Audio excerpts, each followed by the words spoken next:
올해도 이제 많이 가서 이제 벌써 12월 셋째 주가 되었고, 교회력으로는 대림절 셋째 주일이 되었습니다. 늘 연말이나 연시가 되면 개인에부터 정부에 이르기까지 많은 사람들이 말하는 것들이 있을 겁니다. 못했던 것을 더 잘하기 위해서, 안 했던 것을 하기 위해서, 이런 모든 것들이 다 개혁이라고 할 수 있을 겁니다. 원래 이 한자 문화권에 속하여 있던 우리나라에서 말하는 개혁이라는 것은 껍데기를, 그러니까 가죽이죠. 가죽을 다시 고치는 것. 이제 그것이 이제 개혁이다 얘기합니다. 근데 개혁과는 조금 다른 의미의 차원의 비슷한 말인데 그것은 개량입니다. 개량은 개혁처럼 모든 것을 한꺼번에 바꾸고 변화시키는 질적인 변화를 일으키는 것이 아니고 겉모양을 살짝 바꾸는 것입니다. 그것을 이제 개량이라고 말합니다. 우리가 진정으로 이 세상을 살아가면서 개혁적인 삶을 살아가느냐, 개방적인 삶을 개량적인 삶을 살아가느냐 하는 것은 우리에게 중요한 문제일 겁니다. 오늘은 이 로마서 4장 1절에서 8절까지의 말씀을 중심으로 개혁의 진위, 이런 제목으로 말씀을 나누고자 합니다. 영화로도 만들어진 제이콥의 거짓말이라는 소설이 있습니다.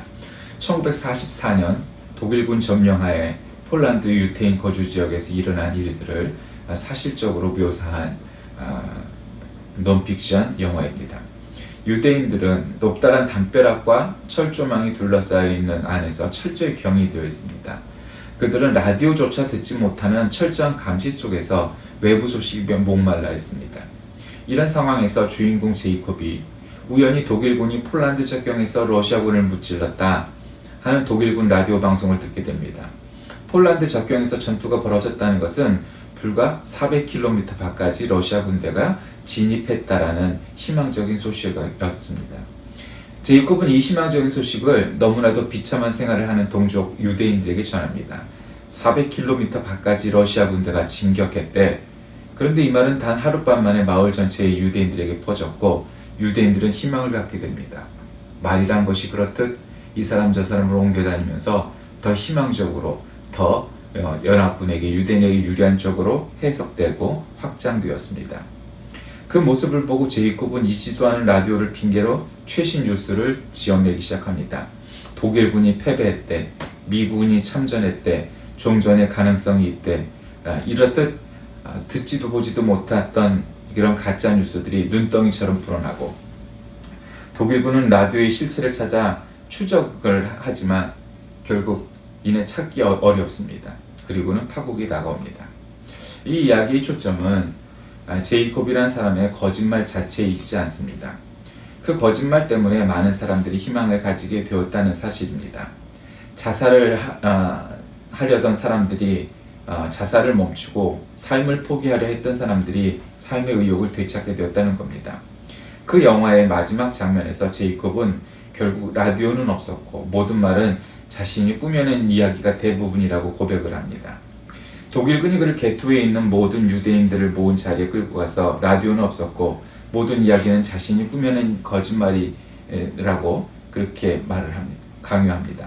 그는 죽음을 맞이하면서도 아무 말도 하지 않습니다. 왜냐하면 자기 자신 하나가 죽을지라도 그들의 희망을 절대 꺾고 싶지 않았기 때문이었습니다. 그들의 믿음을 붙잡아주고 싶었고 그들에게 한 가닥 희망이라도 남겨주고 싶었기 때문입니다. 그런데 그들의 믿음이 현실이 됩니다. 제이콥이 얘기했던 대부분의 내용들이 사실이 됩니다. 그곳에 있었던 유대인들이 기차에 실려 죽음의 수용소로 가는 와중에 러시아군에 의해서 기차는 멈춰졌고 그들은 해방되게 되었습니다. 이 이야기는 소망이 얼마나 중요하며 또한 믿음이 얼마나 큰 힘을 발휘할 수 있는가를 보여주는 예입니다. 러시아군이 가까이 와 있다는 이 말 한마디에 사람들은 거기에 덧붙여 여러 가지 사실들을 말하고 첨가해서 부풀려진 내용들을 주고받았습니다. 그러나 그 내용이 진위와 관계없이 그들에게는 한 가닥 희망을 갖게 되었습니다. 얼마 못 가 그들이 떼죽음을 당할 것이라는 것, 또 그들을 핍박하는 독일군에 의해서 집에 죽을 것이라는 그런 절망 가운데에서 한 가닥 소망을 발휘하고 그 소망을 붙잡을 수 있었을 겁니다. 성도들은 한마디로 말하면 이러한 소망과 믿음으로 살아가는 것일 겁니다. 그 당시의 유대인들만큼은 아닐지라도, 아니면 어쩌면 그만큼 우리가 이 세상을 살아가면서 겪고 있는 절망과 패배의식, 좌절은 그와 비슷할 수 있을 겁니다. 그 속에서 우리가 그들을 통해서 얻을 수 있는 교훈은 결국 인생이 어떠한 속에서도 믿음이 없이 또 소망이 없이 살 때 그것은 참으로 살아갈 힘이 없지만, 그러나 아무것도 달라진 것 없이 단지 한 가지 소망을 가졌을 때 그들이 용기를 갖고 더 건강해졌고 더 밝아졌고, 그리고 결국은 나중에 실제로 불가능할 것 같았던 거짓말 같은 일들이 그에게 벌어졌다는 사실을 그 영화 한 편이 우리에게 보여줍니다. 오늘 본문 말씀은 아브라함으로부터 시작합니다. 우리가 잘 알듯 아브라함은 믿음의 조상입니다. 근데 이 아브라함의 믿음, 그것이 우리에게 주는 교훈, 가르침은 도대체 무엇입니까? 그것은 전능하신 하나님을 믿는 믿음으로 살아가야 한다는 것입니다. 아브라함이 행위로서 의롭다 하심을 받았으면 자랑할 것이 없으려니와 하나님 앞에서는 없느니라. 이렇게 아브라함의 일생, 아브라함의 믿음을 한 줄로 먼저 말을 합니다. 우리가 생각하는, 얼핏 생각해서 아브라함은 참 믿음이 깊었던 사람이구나. 물론 그 말도 일부는 사실입니다. 그러나 온전히 하나님은 가만히 계셨는데 그저 아브라함이 먼저 나서서 그의 믿음과 그의 행위와 그의 생각과 그의 영혼 모두가 하나님 앞에 다가가 구원을 얻었다면 우리는 하나님의 은혜를 그다지 이야기할 이유가 없었을 겁니다. 3절에도 아브라함이 하나님을 믿음에 그것이 그에게 의로 여겨지게 되었다라고 말합니다. 믿음으로 산다는 말은 하나님을 믿고 사는 것입니다. 사람을 믿는 것이 아니고 돈을 믿는 것이 아니고 세상 권력을 믿는 것이 아니라 하나님을 믿고 사는 것이 성도들의 믿음입니다. 그렇기 때문에 히브리서 기자는 믿음이 없이는 하나님을 기쁘시게 하지 못하나니 하나님께 나아가는 자는 반드시 그가 계신 것과 또한 그가 자기를 찾는 자들에게 상 주시는 이심을 믿어야 할지니라 말씀합니다. 반드시 그가 계신 것을 믿고 또 믿어야 합니다.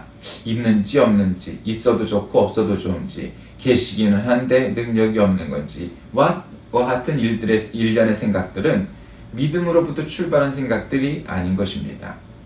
너를 축복하여 너로 큰 민족을 이루고 내게 복을 주며 내 이름을 창대하게 하리니 너는 복이 될지라. 이렇게 하나님은 아브라함에게 언약의 말씀을 해주셨습니다. 그가 고향 친척 아비집을 떠날 수 있었던 것은 바로 그 약속을 믿었기 때문입니다.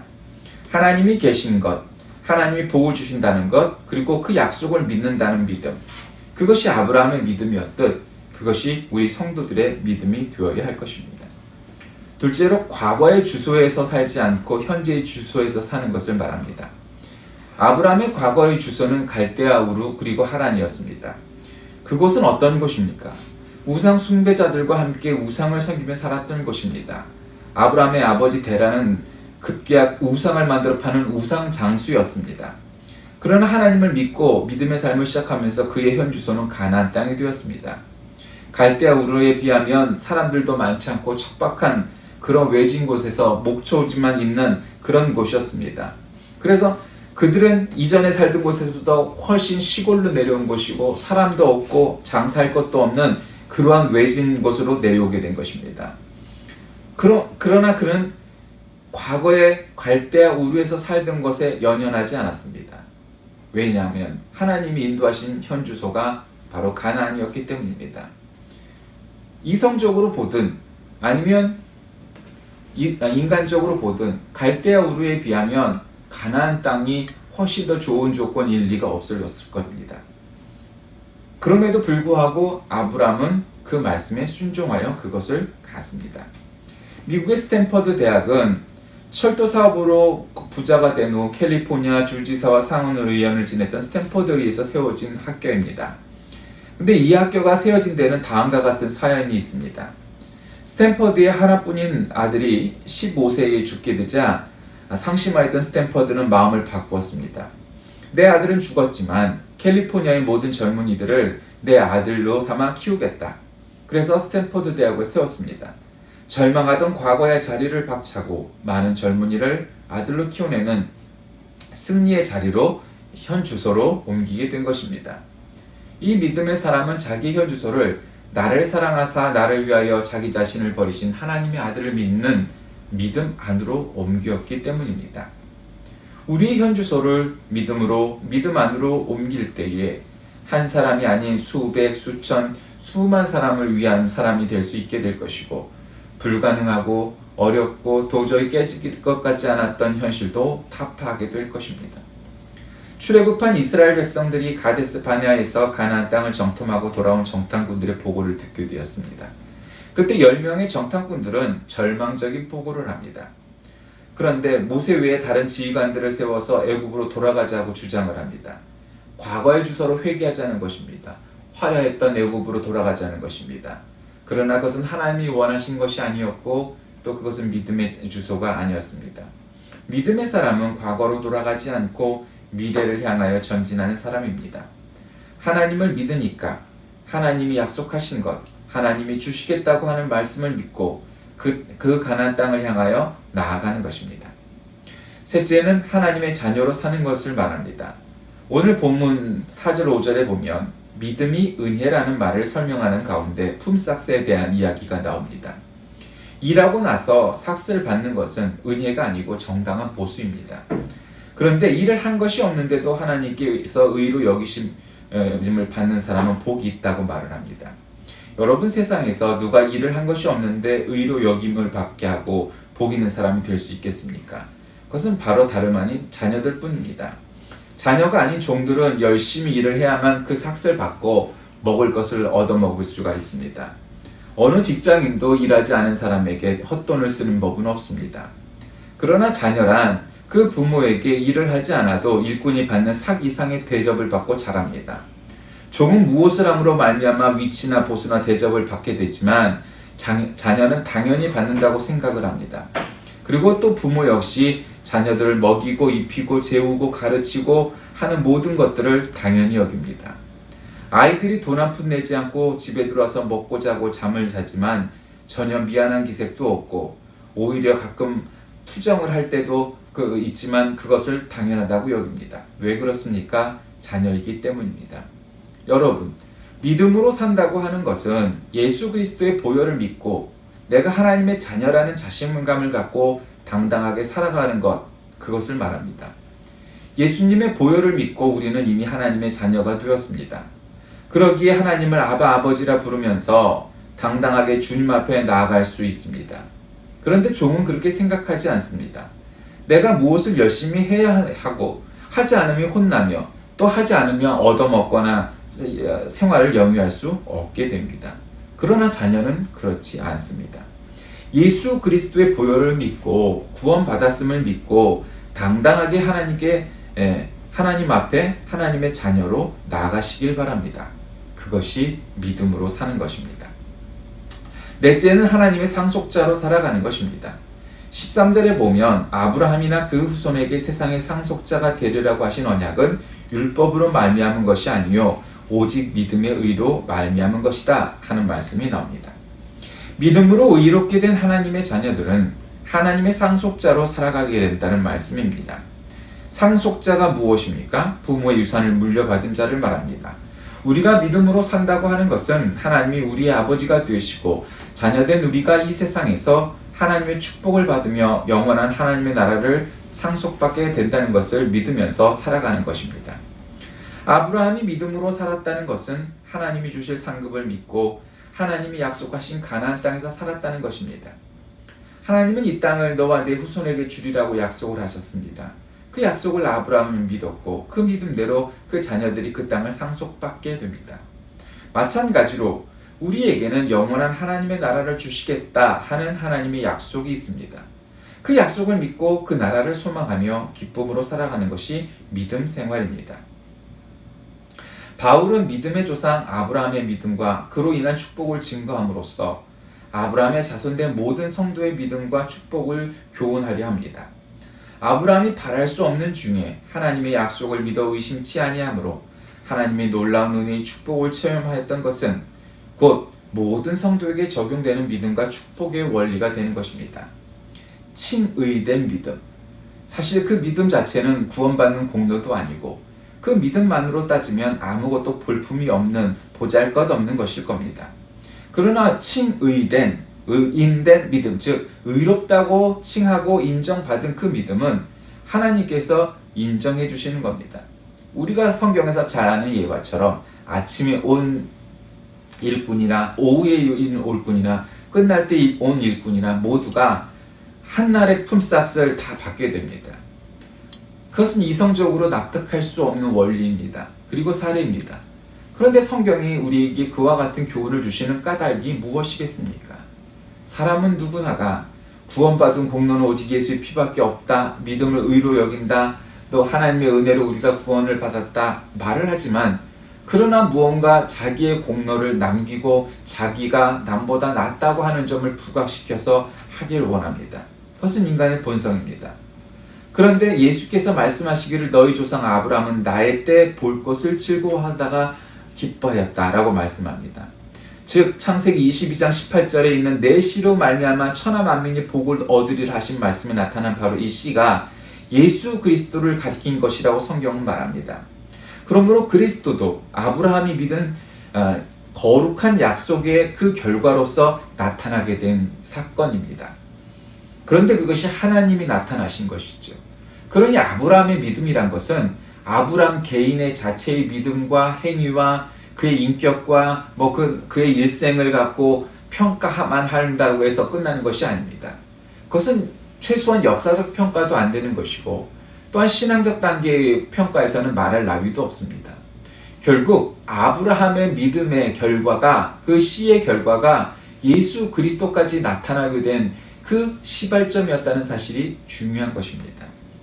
어찌 보면은 그 시작은 미약하였으나 앞날은 창대하리라 약속하신 것처럼, 아니 그 이상으로 아브라함의 시작은 별 볼품 없는 것이었을지 몰라도 결국 예수 그리스도라는 인류 역사의 가장 중요한 전환기요 사건이었던 예수 십자가의 사건이 아브라함으로부터 말미암았다는 것이 얼마나 어마어마한 일인 것입니까?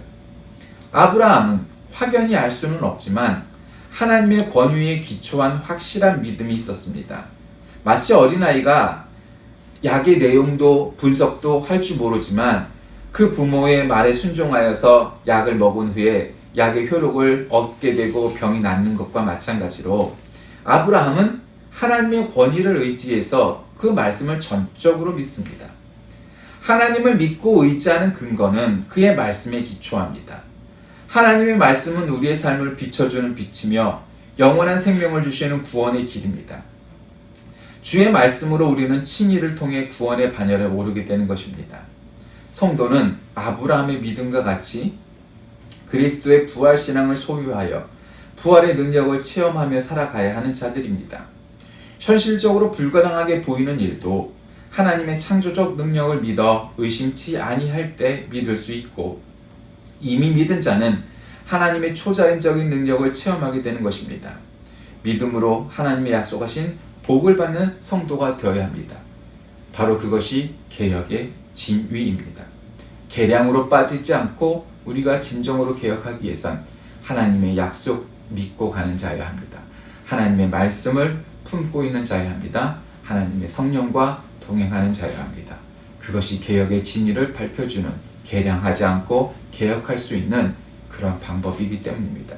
우리 모두가 진정으로 그것에 동참하여 하나님의 이 약속을 이루는 우리 모두가 되시길 주의 이름으로 간절히 기도합니다. 살아계신 하나님, 아브라함은 그의 믿음의 능력으로 말미암아 구원을 얻었던 것이 아니고 하나님의 은혜로 구원을 얻고 믿음의 조상이 되었다는 사실을 깨닫게 됩니다. 성경의 어떤 인물도 마찬가지인 줄 압니다. 예수 그리스도도 바로 이 아브라함의 약속에 근거하여 그의 후손으로 태어날 수밖에 없었다는 사실도 압니다. 그러므로 아브라함의 위대함은 아브라함 자체에 있는 것이 아니고 그 믿음이 하나님께 인정받고 칭의된 믿음으로 말미암아 예수 그리스도의 조상, 성도들의 조상, 교회의 조상이 되었다는 사실에 있는 줄을 압니다. 우리도 아브라함처럼 그와 같은 믿음으로 앞날이 보이지 않는 속에서도 가나안 땅을 향하여 순종하였고 약속을 믿었고 그 후손들에게 그 약속을 이루신 하나님의 은혜를 우리가 나중에 확인하게 되는 것처럼 우리도 아브라함처럼 살아가는 모두가 되게 인도하여 주옵소서. 예수 그리스도의 이름으로 간절히 기도드립니다.